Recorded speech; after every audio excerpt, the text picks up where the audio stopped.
আজ পূজার্চনা চ্যানেলে আপনাদের কাছে একটা ছোট্ট নিবেদন রাখছি। নিবেদনটা হলো, ব্যক্তির যখন মৃত্যু সংঘটিত হয়, কিবা পুরুষ, কিবা স্ত্রী, কিবা শিশু, বালক বালিকা, যারই হোক, এই মৃত্যুর সময়টায় কতগুলো যোগের উদয় হয়। এই যোগগুলো যদি উদিত হয় এবং সংযুক্ত হয়, তাহলে মৃত্যু একটা পরবর্তীকালে যারা বর্তমান থাকেন, বংশধরগণ, জ্ঞাতিগণ, গোত্রজগণ, তাদের পক্ষে শাস্ত্র বলছে সংকটাপন্ন হতে পারে। এ বিষয়ে শ্রীপতি রত্নমালা গ্রন্থের নাম শ্রীপতি রত্নমালা।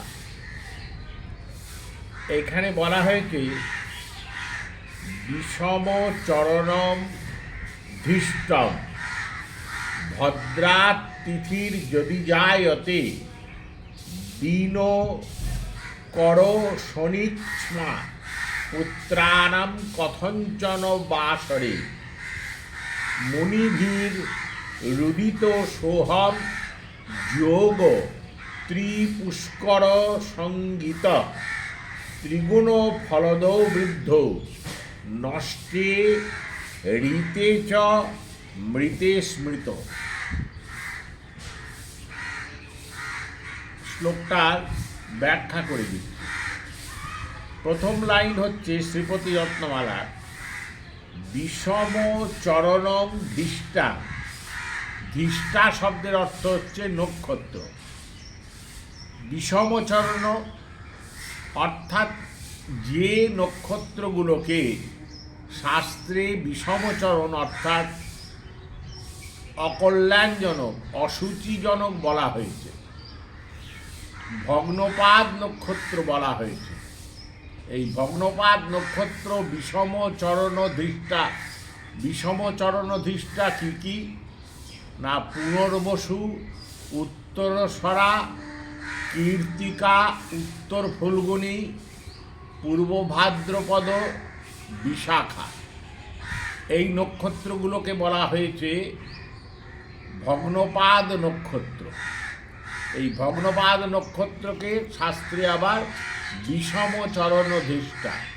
এই নক্ষত্রগুলো যদি মৃত্যুর সময় সংযুক্ত থাকে, কিংবা ভদ্রা তিথির যদি যায়তে, ভদ্রা তিথি যদি ওই সময় উদিত হয় বা সংযুক্ত থাকে।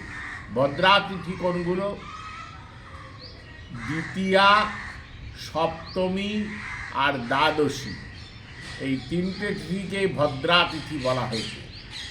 তাহলে ভগ্নপাদ নক্ষত্র বিষমচরণ ধৃষ্টা আর ভদ্রা তিথি সংযুক্ত হলো, তাহলে নক্ষত্র সংযুক্ত হলো, তিথিও সংযুক্ত হলো।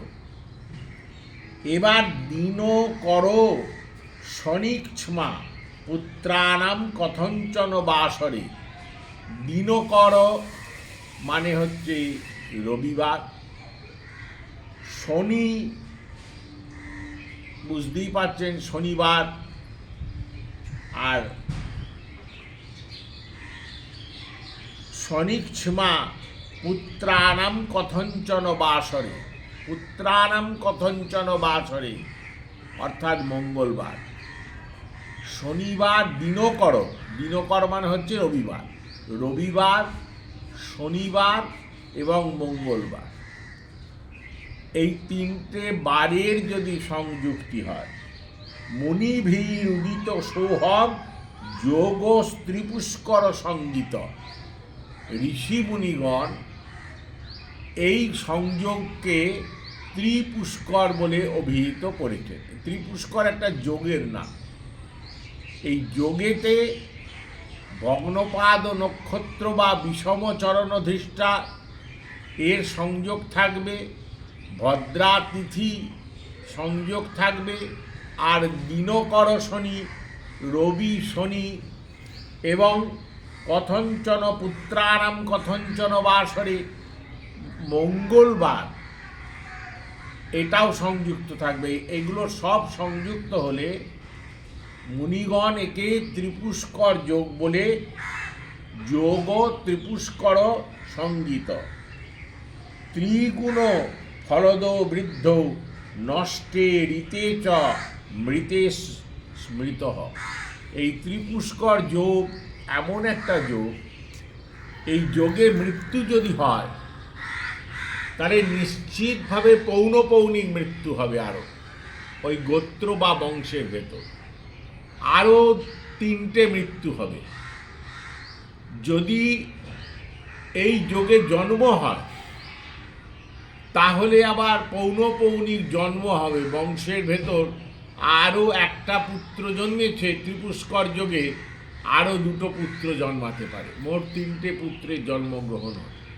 এমনকি এই ত্রিপুষ্কর যোগে যদি গৃহস্থের বাড়িতে চুরি পর্যন্ত হয়, চোর যদি আসে তাহলে সেই চোর বারবার 3বার চুরি করতে আসতে পারে।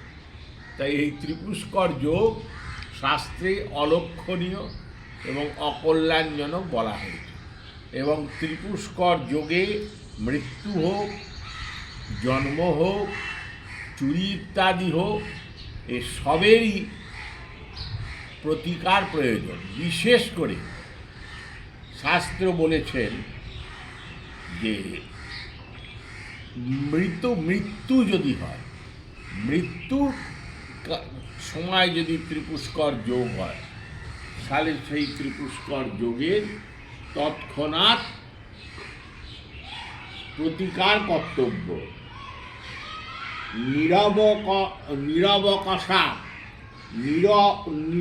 সাবকাশ আর নিরবকাশ 2 ধরনের ক্রিয়া আছে। যে ক্রিয়া অন্য সময় করলেও হয়, কিন্তু নিরবকাশ কর্ম তৎক্ষণাৎ করতে হবে, অবকাশ মুহূর্ত মাত্র দিলে চলবে না। মলমাসাদি দোষো নাস্তি সূতকম অপি ন, সূতক থাকলেও সূতক এপি ন সূতকম, অশৌচ এর ভেতরে অশৌচ থাকলেও দোষ লাগবে না, তার ভেতরই ত্রিপুষ্কর যোগের শান্তি কার্য করতে হবে এবং সেটা কাম্যকর্ম, সেই কাম্যকর্ম করতেই হবে। এইরকমই শাস্ত্রকাররা বিধান দিয়েছেন, তৎক্ষণাৎ ত্রিপুষ্কর যোগের শান্তি বিধান করো। তাহলে বিষমচরণ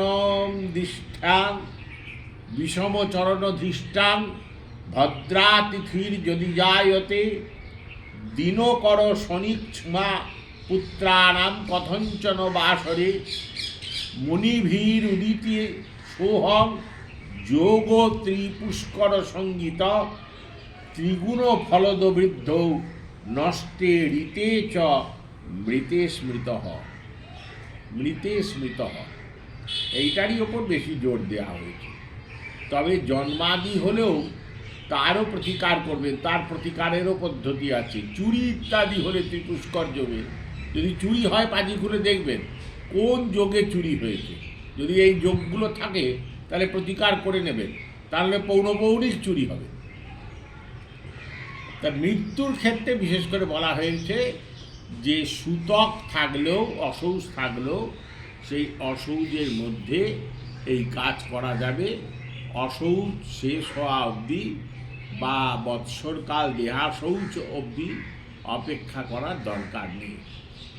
এই রবি শাস্ত্রকাররা আর্য প্রয়োগ ঋষি মুনিগণ আমাদের কল্যাণের জন্য বলে গেছেন। জয় গুরু, জয় শ্রী সীতারাম।